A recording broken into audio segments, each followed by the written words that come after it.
Bonjour et bienvenue dans cette formation sur trouver ses manières d'apprendre pour soi et ou pour ses équipes. Tout d'abord, l'idée ici c'est de vous montrer un petit peu les outils et les méthodes pour faciliter les apprentissages. Puisqu'au fond, j'ai déjà fait une vidéo sur connaître ses manières d'apprendre, comment on peut comprendre effectivement c'est quoi votre style à vous et vos forces à vous de manière à pouvoir développer vos apprentissages. Mais une fois qu'on connaît ça, il y a des outils qui existent, des outils pédagogiques, des outils d'apprentissage qui peuvent faciliter les choses, vous permettre d'aller une coche plus loin et puis de vous permettre de mieux apprendre, d'intégrer plus aisément, plus rapidement les choses. Et donc il y a toute une série d'outils et de méthodes qui ont été développées, qui ont été proposées. Et l'idée ici, c'est pas nécessairement d'en faire une liste exhaustive, mais de vous en présenter certains pour que vous puissiez peut-être identifier des choses qui pourraient vous aider à faciliter vos apprentissages ou ceux de votre entourage. Donc, un des premiers outils qui existe et qui est assez connu et reconnu, c'est le mind mapping.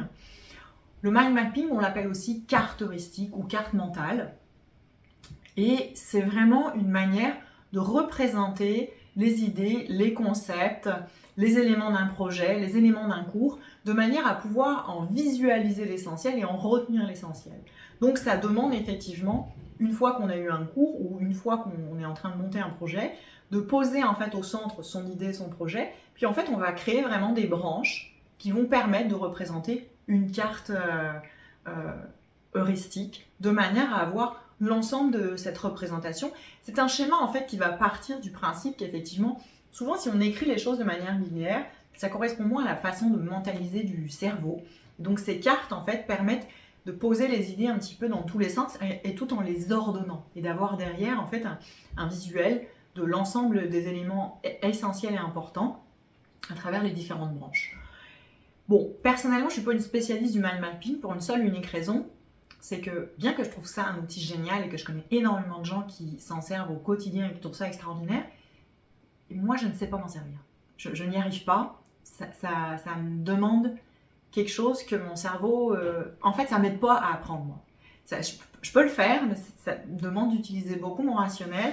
Je fais des belles choses, puis après je m'en sers jamais, parce que ça ne m'aide pas du tout. Donc moi, c'est pas voyer, c'est un outil que je trouve intéressant, qui aide énormément de gens. À titre personnel, moi, c'est pas un outil que j'utilise parce que ça m'aide pas du tout à retenir les choses. Au contraire, tu sais, ça m'oblige à rentrer dans un cadre, puis ça fait que je retiens pas plus les choses à la fin, bien au contraire. Donc moi, c'est pas un outil que j'utilise, mais qui est super. Vous verrez dans le PDF, vous avez des exemples de mind mapping, de ce à quoi ça peut ressembler si vous ne connaissez pas. Il y a des logiciels qui existent pour pouvoir en faire. C'est vraiment un outil qu'on trouve un peu partout. Un autre outil qui est assez intéressant, c'est les jeux. Alors les jeux, ça paraît à la fois évident parce que je pense que tout le monde a joué à des jeux de société quand on était petit, puis on voit toujours le côté ludique, puis on ne réalise pas nécessairement tout l'aspect pédagogique et tout ce qu'on est capable d'apprendre à travers les jeux. Mais au fond, les jeux nous permettent énormément d'apprentissage, travailler en équipe, développer l'autonomie. Mais je ne sais pas, moi, si on prend le Monopoly, on apprend aussi à compter, on apprend à négocier. Si on prend le Scrabble, on apprend l'orthographe, le vocabulaire. On peut apprendre à jouer à deux, on peut apprendre à créer un collectif. Donc, en fait, il y a tout un ensemble de compétences et de savoir-faire qu'on va petit à petit apprendre à travers les jeux. Tu sais, souvent d'ailleurs, même, tu sais, est-ce que je suis bon joueur, pas bon joueur, est-ce que j'ai l'esprit de compétition ou pas? On va le voir en fait en s'observant dans nos manières de jouer et d'agir dans ces espaces-là. Maintenant, on va bien au-delà de ça aussi avec les jeux, puisque effectivement, c'est vraiment des méthodes d'apprentissage qu'on va développer de plus en plus. Il y a toujours un aspect ludique, mais il y a souvent un aspect pédagogique qui est utilisé aujourd'hui. Donc, on voit par exemple aujourd'hui dans des escape games dans des musées. Pourquoi les musées font ça? Pour proposer du loisir et du plaisir? Oui, évidemment, mais aussi parce qu'on sait que ça va aider les gens à mieux retenir, à mieux voir les œuvres, à mieux observer des choses. Tu sais, même les gens se disent, bah, tiens, on va parfois avoir accès à des espaces du musée auxquels on n'a pas accès quand on participe à ça. Puis du coup, ça donne une autre dimension. Et puis, parfois, on va mieux retenir le lieu puis l'espace parce qu'il y a eu un espace ludique à l'intérieur de ça. Puis les gens vont dire, ce musée était incroyable, on a vu ci, on a vu ça, etc. Ah bon, mais t'as fait ça comme ça? Ben non, j'ai fait ça dans le cadre d'un escape game.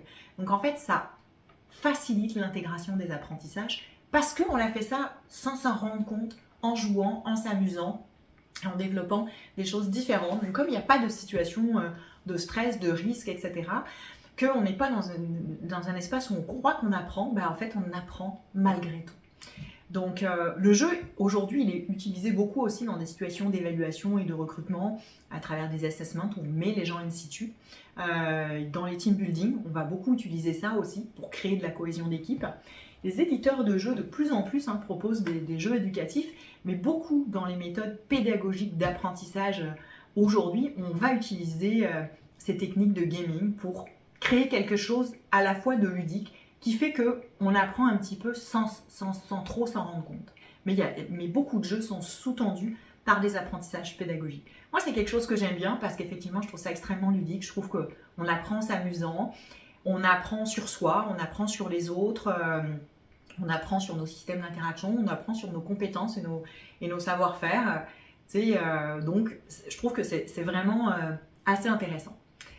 Un autre outil qui est assez intéressant, c'est les histoires et les anecdotes.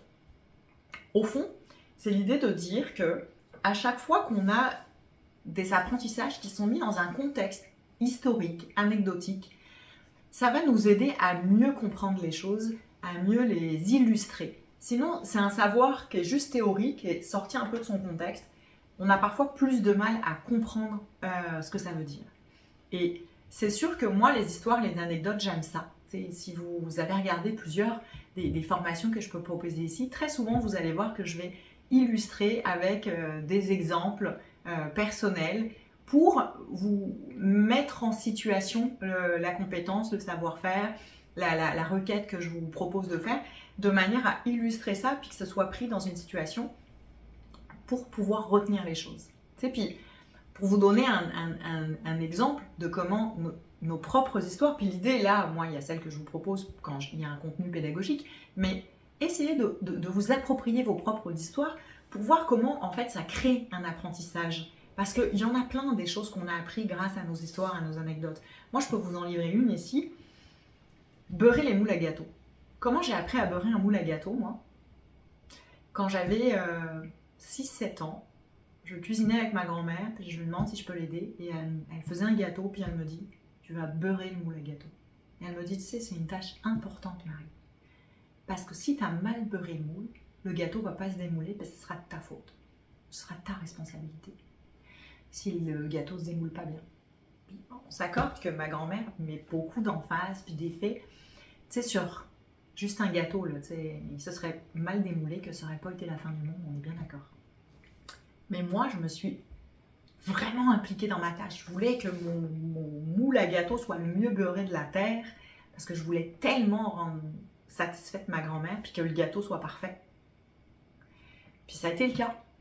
Du coup, ma grand-mère m'a dit, « Waouh Marie, bravo, t'as très bien beurré le moule à gâteau. » Vous savez quoi, 40 ans plus tard, je m'en souviens encore. Je sais beurrer un moule à gâteau. Toute ma vie après, moi je me suis toujours dit, moi je beurre hyper bien les moules à gâteau, quoi. Oui, j'ai appris, oui, j'ai retenu, et oui, j'ai intégré parce que tout ça a été pris dans une histoire. C'est donc, nos histoires de vie sont des sources d'apprentissage. Puis parfois, ça nous impacte. Au point qu'aujourd'hui, je pense encore que je suis la personne qui sait le mieux beurrer les moules à gâteau. Qu'on se le dise. Un autre point, un outil qui est extrêmement intéressant et connu, c'est évidemment la psychologie positive. La psychologie positive, c'est vraiment tout le renforcement positif qu'on peut faire. À chaque fois qu'il y a un travail, qu'il y a une tâche, qu'il y a quelque chose qui est exécuté par quelqu'un, puis qu'on lui montre comment elle a bien fait les choses, et qu'on cultive ça avec gentillesse, avec bienveillance, qu'on montre toute la reconnaissance, ça crée un impact, un renforcement positif qui est extraordinaire. D'ailleurs, si on prend un exemple, petite anecdote, mais moi j'aime bien donner cet exemple, qui est la marche, quoi. Quand on est petit puis qu'on apprend à marcher, on fait preuve, tous les parents, tous les aidants, tous les accompagnants, qui observent un enfant en train d'apprendre de marcher, on crée un renforcement positif extraordinaire. On est là à côté de l'enfant, puis on dit oh oui, oh bravo, bravo, oh mon Dieu, tu tiens debout tout seul, oh t'as fait un pas et tout. Puis on est dans un état d'excitation, de joie, de plaisir, d'intensité. On renforce ça une fois que l'enfant il a fait 4 pas. On applaudit, on est dans un état d'euphorie intense. Puis d'ailleurs l'enfant est très fier, il regarde, il sait pas pourquoi ça nous espante autant, pourquoi ça nous met tellement en joie, mais effectivement il voit que c'est super, donc ça le donne le goût de continuer, de performer, etc. Et on parle de marcher. On est bien d'accord que, à moins d'une problématique physique, tous les enfants du monde marchent. Quand vous croisez un adulte dans la rue, vous ne le dites pas « Oh, c'est dingue, tu sais marcher, t'as appris ça dans ta vie, waouh, là, mais c'est la compétence la plus extraordinaire de l'univers. » Non, personne ne dit ça à personne. Et on renforce ça chez les enfants de manière extraordinaire. Imaginez si on était capable de faire ça pour tous les savoirs qu'on va développer, quoi. Puis qu'à chaque fois on avait cet enthousiasme, cette joie, cet engouement, mais vous imaginez comme ça renforce positivement les choses, c'est juste extraordinaire. Mais c'est un peu ça la psychologie positive. Puis c'est sûr que c'est parfois plus difficile de le faire sur d'autres choses parce qu'en fait, il y a une facilité avec la marche. Pourquoi? Parce qu'on sait que l'enfant va savoir marcher à un moment ou à un autre. Et pourtant, c'est spante. Donc là où c'est plus difficile, il doit y avoir plus de renforcement. Bravo, je te fais confiance, etc., etc. Alors, là, je donne un exemple où en fait, on va renforcer positivement l'autre, mais on peut le faire vis-à-vis de soi-même. À chaque fois que je fais quelque chose et que je me dis bravo, et je suis fière de moi, là. Je sais pas, moi, tu sais, vous faites un poulet rôti, puis vous dites « Waouh, il est beau mon poulet rôti, il est bon mon poulet rôti. » Tu sais, puis j'entends bien que ça peut être une attitude qui paraît un peu surprenante, mais si on n'est pas capable de reconnaître ses bons coups et qu'on voit que c'est mauvais, au bout d'un moment, c'est déprimant. Puis ça facilite pas l'apprentissage. Tu sais, moi, clairement, hein, je vais vous dire, à une époque dans ma vie, je me renforçais pas beaucoup positivement, mais par contre, je voyais tout le temps là où ça n'allait pas. Puis c'est sûr que, et quand on voulait reconnaître mes bons coups d'ailleurs, ben, moi je disais à la personne, ok, bon écoute, c'est sympa, merci, mais dis-moi c'est quoi qui va pas dans mon travail. Parce que moi je voulais performer comme si un jour, je sais pas, j'allais faire quelque chose de parfait. Puis ça marche pas comme ça la vie, c'est qu'au fond je banalisais tout ce que j'étais capable de bien faire. Puis ça n'a pas d'allure en fait la réalité. Parce que le moment où on est capable de consolider ce qu'on est capable de bien faire, il y a quelque chose d'extraordinaire qui se passe chez nous. C'est-à-dire que on se dit, mais si ça je le sais, puis que c'est juste, c'est bon, c'est compétent chez moi, puis c'est intégré chez moi, puis que je le maîtrise, mais justement, je peux consacrer de l'énergie sur les autres choses. Mais ça me demande aussi de consolider ce que je sais bien faire. Parce que sinon, c'est comme si rien n'est solide à l'intérieur de nous. Donc cette expertise-là, d'être capable de se renforcer positivement, puis on peut le faire vis-à-vis de soi-même, de reconnaître là où on est bon et où on est compétent. Puis c'est pas être prétentieux, ça n'a rien à voir. La prétention, c'est une autre affaire. La prétention, c'est quand c'est décollé du réel. Mais quand les choses sont réelles, puis qu'on se dit qu'on est compétent, puis qu'on est bon. Tu sais, si je reviens sur mon histoire de poulet, puis je me dis, wow, j'adore mon poulet, il est méga bon, je suis hyper fière de moi. C'est possible qu'il y a quelqu'un qui te dise, bah moi, j'aime pas trop ce type de cuisson. Ok, bah c'est correct. Tu sais, c'est pas parce que vous êtes satisfait que ça va plaire à l'univers entier. C'est absolument pas ça. Mais c'est d'autant plus important de se reconnaître. Et c'est vraiment quelque chose qui va magnifier les apprentissages parce que ça nous aide à les intégrer, ça nous aide à les solidifier, ça nous aide à voir où on est bon. Et puis du coup, ça nous permet d'observer là où on est moins et mettre son énergie au bon endroit. Un autre outil, hein, c'est la lecture. Alors ça paraît un peu bête comme chou, hein, mais la lecture, c'est vraiment un outil d'apprentissage qui peut-être parfois est un peu négligé dans nos sociétés parce qu'on se tourne beaucoup vers d'autres types d'outils, et notamment la vidéo. Mais la lecture reste une source d'apprentissage qui est extraordinaire, ne serait-ce que parce que, au-delà de lire puis d'apprendre les choses, elle crée en fait un ancrage dans l'imaginaire. Et c'est vrai que si on regarde quelqu'un lire, on va juste voir quelqu'un comme ça, assis dans un fauteuil derrière un livre, puis ça paraît comme assez plat. Mais ce qui se passe dans la tête de la personne est extraordinaire. Il y a des images, il y a des pensées, il y a des idées. Puis, tu sais, quand on apprend et qu'on veut lire des livres, je ne parle pas nécessairement d'un roman, mais quand on lit des livres pour apprendre un nouvel outil, une nouvelle méthode, il n'y a rien qui empêche d'avoir un cahier à côté pour prendre des notes, pour se dire tiens, il faut que j'aille faire telle recherche, etc. Et là, il y a quelque chose de dynamique, voire même, tu sais, écrire sur le livre, hein, si ça vous convient, etc. Il y a beaucoup de gens qui font ça, puis c'est très très correct, hein. Il n'y a pas de mauvaise méthode vis-à-vis de ça, mais en tout cas, c'est vraiment une chose et une ressource intéressante pour développer ces apprentissages, aller plus loin et voir même aussi, tu sais, apprendre en s'amusant. Parce que parfois, vous lisez un roman historique ou un roman policier et vous pouvez apprendre des choses sur l'univers de la police, sur l'histoire, etc. à travers un roman tout simplement et quelque chose de ludique et de sympathique dans lequel vous passez un bon moment, mais qui va vous permettre de développer aussi des apprentissages et de les intégrer de manière plus fluide et agréable. Les vidéos, évidemment, j'en parlais, les vidéos ça marche bien, c'est une bonne méthode aussi d'apprentissage parce que effectivement, là, vous regardez cette vidéo, vous pouvez faire pause quand vous voulez, vous pouvez faire retour en arrière quand vous voulez, donc vous pouvez écouter, réécouter le contenu et vous le réapproprier un peu dans tous les sens, vous pouvez faire accélérer si vous voulez. Donc forcément, ça permet effectivement d'avoir un apprentissage qui est pointu et qui est fin, et donc tout en préservant un lien et un contact en fait avec notre interlocuteur. Évidemment, il y en a d'autres, des manières d'apprendre et des outils pour apprendre. Là, j'en ai présenté une liste, peut-être pas exhaustive, mais en tout cas des principaux outils qu'on peut connaître et observer autour de moi. Mais s'il y a d'autres choses, là, tu sais, partagez-les nous. On sera ravis. Moi, je serais ravie d'apprendre d'autres choses. Puis parfois, on a nos petits trucs à nous, nos petits trucs maison qui fait que on aime bien. Hein, donc un des outils d'apprentissage, c'est aussi l'expérimentation, hein, bien évidemment. Quand on teste, on essaye, puis on se met en situation. Ça, c'est une source d'apprentissage qui est extraordinaire. Hein. La pratique et évidemment une méthode d'apprentissage, les passages à l'action, hein, tout simplement, quoi. Ici, je vais vous inviter d'ailleurs à faire pause et puis à noter dans votre document de cours, dans votre PDF. Finalement, parmi toutes les méthodes là que j'ai pu présenter, est-ce qu'il y en a qui sont faciles pour vous? Moi, je vous disais par exemple, le mind mapping, c'est moins mon truc, mais l'histoire et les anecdotes, j'aime beaucoup. Les jeux, je trouve ça sympa. La psychologie positive, je suis fan.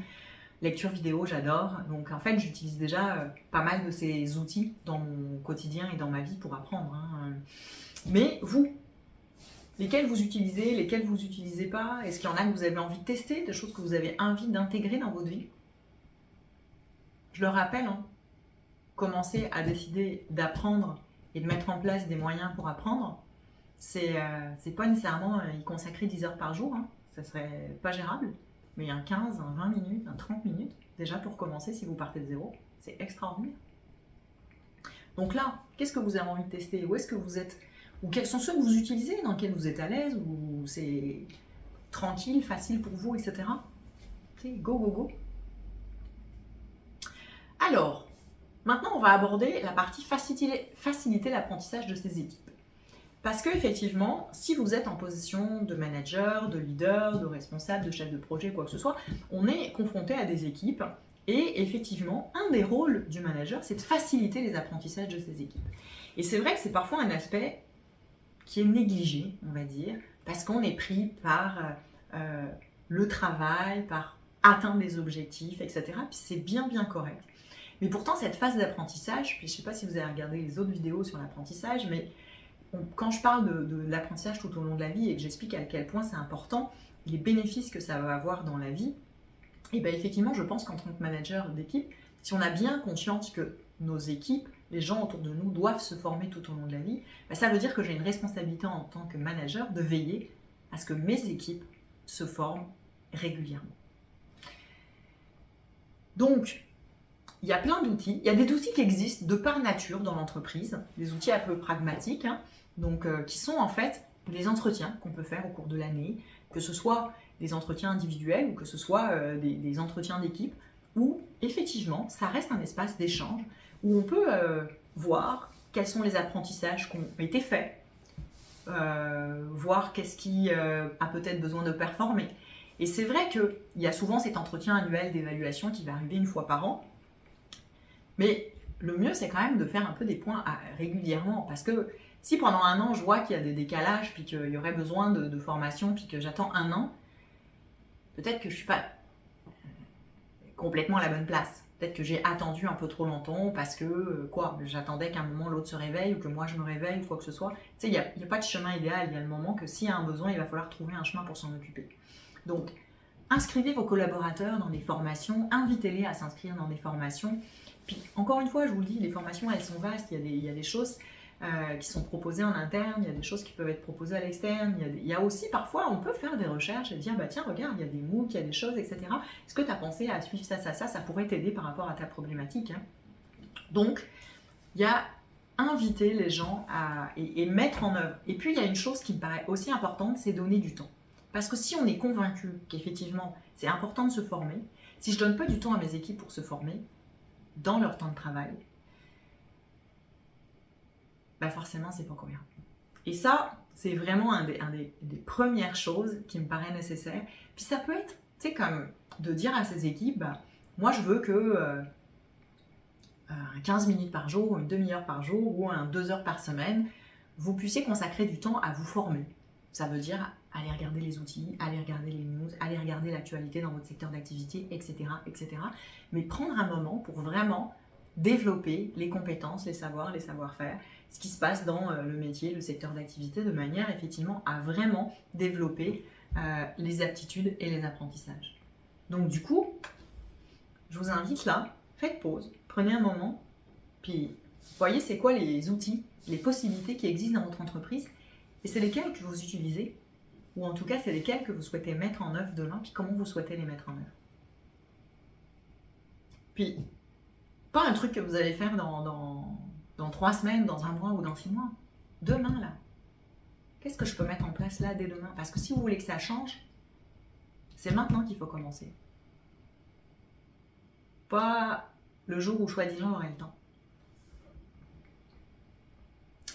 Un autre point qui va être extrêmement important et intéressant, c'est développer une attitude positive et responsable. Ça veut dire quoi? Ça veut dire ce que je parlais quand on parlait de psychologie positive. Évidemment, quand on est en manager, c'est une des clés extrêmement importantes. Traiter les erreurs avec respect, avec bienveillance et pas dans l'humiliation. Renforcer le positif, montrer sans arrêt là où les gens sont compétents ou ont envie d'être mis en avant, etc. Donner de la valeur à vos équipes. Vous verrez que ça va vraiment transformer les choses. Puis oui, montrer les erreurs, bien sûr, parce qu'on est aussi là pour ça, mais on peut le faire de manière bienveillante, de manière invitante. Il faut bien comprendre quand on montre une erreur à quelqu'un, on lui dit bah là c'est pas correct, on lui dit je te fais confiance pour la corriger ton erreur, tu vas y arriver. On peut montrer des pistes si nécessaire, on peut donner des apprentissages si nécessaire. Mais ça c'est un chemin qui va inviter à l'apprentissage. Il y a une autre chose, effectivement, c'est la responsabilisation, c'est-à-dire que parfois, quand on est manager, on devient un peu la personne omnipotente qui a les réponses à toutes les problématiques. Ça, je pense que c'est une attitude déconstructive et qui maintient en fait les subordonnés dans une attitude un petit peu passive. Donc en gros, j'ai un problème, je vais voir mon manager, il me dit quoi faire, puis je retourne chez moi. Ben, c'est sûr qu'on ne développe pas notre esprit d'initiative, de responsabilité, puis on ne développe aucun apprentissage. Mais si vous invitez vos équipes à, plutôt que de venir avec des problèmes, à venir avec des solutions, là vous allez les aider à grandir, à développer des savoir-faire, à développer une manière de penser, à développer de l'autonomie puis de la responsabilité. Ça veut dire quoi?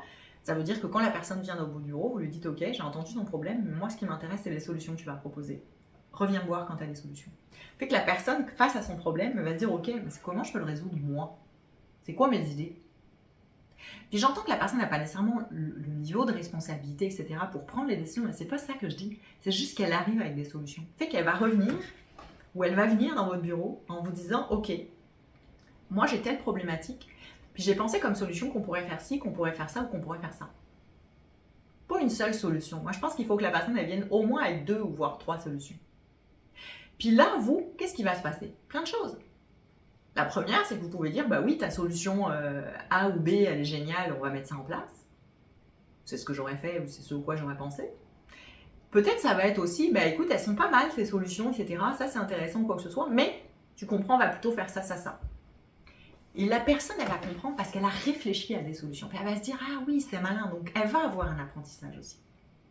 Puis parfois, vous allez vous dire, waouh, j'aurais jamais pensé à ça. Mais je trouve qu'elle est géniale ton idée, c'est ça qu'on veut mettre en place. Puis là aussi, la personne, elle va avoir appris à se faire confiance, à comprendre qu'elle peut avoir des bonnes idées auxquelles vous, peut-être, vous n'auriez pas pensé. Elle va comprendre qu'elle est plus créative qu'elle pourrait l'imaginer. Et là encore, on a développé un apprentissage, puis on a développé de la confiance, de la sécurité, etc. envers nos équipes. Donc cette attitude-là, elle est extrêmement constructive.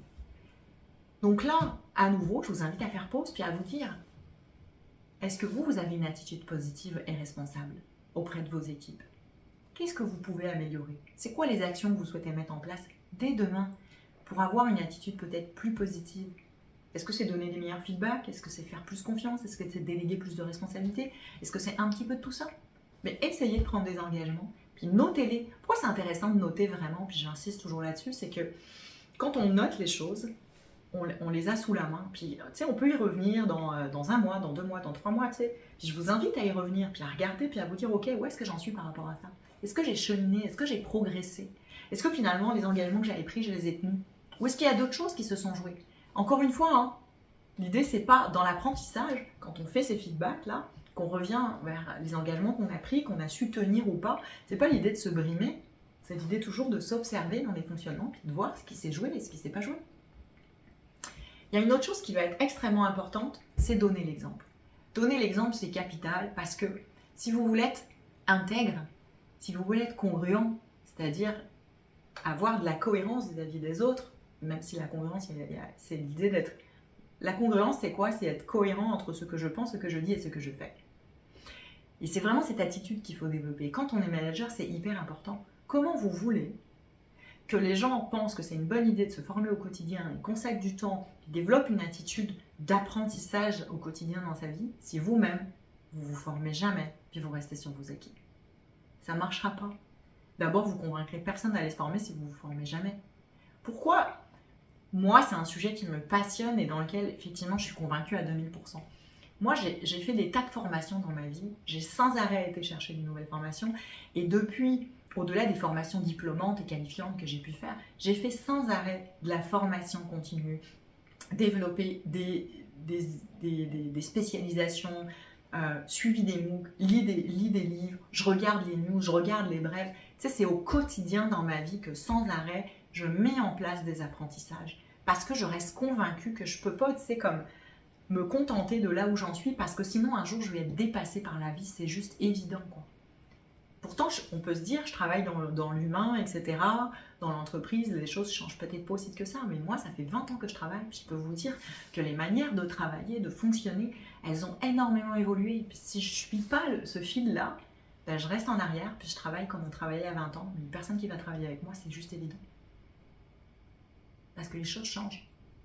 Fait que je suis pas juste en train de vous dire, c'est des choses à faire, c'est des choses que je fais moi au quotidien dans ma vie. C'est juste évident.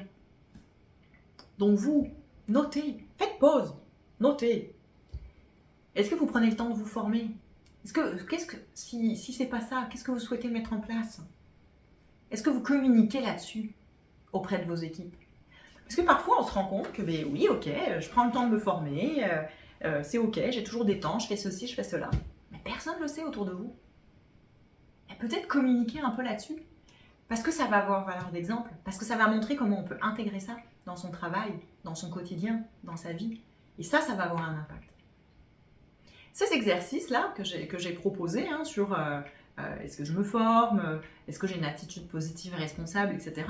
Oui, ça s'adresse un peu aux managers pour faciliter l'apprentissage des équipes. Mais même si vous n'êtes pas manager, vous pouvez répondre à ces questions. Est-ce que vous prenez du temps pour vous former? Est-ce que vous en parlez autour de vous? Ou ça reste comme lors du Secret Service? Parce que ça, c'est vraiment important de communiquer là-dessus. Parfois, il y a des gens, ils osent comme pas trop dire que ce serait pas la mode ou j'en sais rien, parce qu'on serait un trop bon élève. Mais soyez fiers de ce que vous faites et des apprentissages. Je vous dis, plus on se forme, plus on apprend, plus on est compétent, plus on est fervent. Puis surtout, plus on est motivé, en fait, parce que on est dans le flot de la vie. Donc, voilà, vraiment...